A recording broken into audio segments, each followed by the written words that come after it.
500 साल से इस देश में राम मंदिर का विषय अटका हुआ था।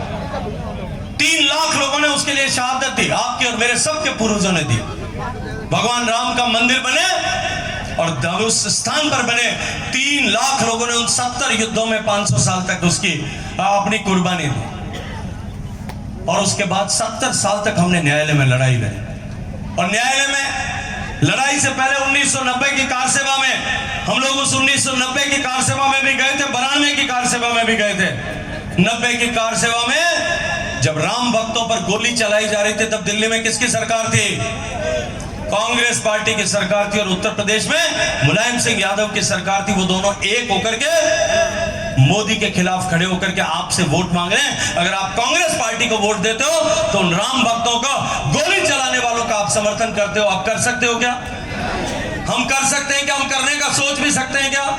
राम को जिसने कोर्ट में एफिडेविट लिख करके कहा कि राम महज कपोल कल्पना है, राम कहानी का पात्र है, तुलसीदास और वाल्मीकि ने कथा में लिख दिया, राम हुआ नहीं है। जिन लोगों ने राम का इनकार कर दिया, जिनका राम निकल गया, हम उनका मुंह भी देख सकते हैं। और मैं आज आपको जिम्मेदारी से एक बात कहता हूं कि भगवान राम के मंदिर का जिस दिन प्राण प्रतिष्ठा हुई, उस दिन से भारत के भाग्योदय का प्रारंभ हो गया।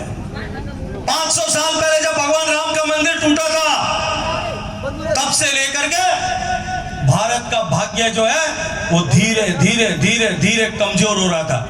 हमारी सनातन संस्कृति के मान बंधुओं को पत्तलित किया गया था, सनातन संस्कृति का अपमान किया गया था।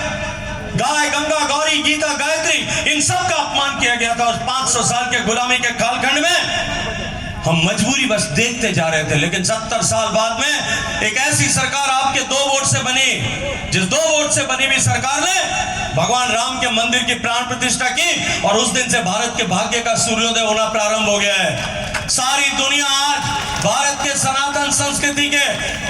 सनातन संस्कृति के मानबिंदुओं पर श्रद्धा करने लगी है।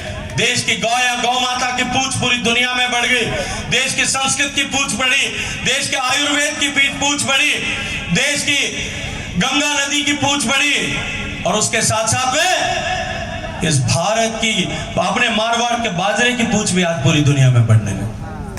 देश का सूर्य उदय हो रहा है, और इस सूर्योदय के समय में जब देश विकसित होने के लिए जा रहा है, तब अब की बार का ये चुनाव जो है वो न जाति का चुनाव है, न पार्टी का चुनाव है, न धर्म का चुनाव है, न मजहब का चुनाव है, न काम का चुनाव है, न काज का चुनाव है, न राम का चुनाव है, न राज का चुनाव है। अब की बार का चुनाव इस देश को विकसित करने की आधारशिला रखने का चुनाव है।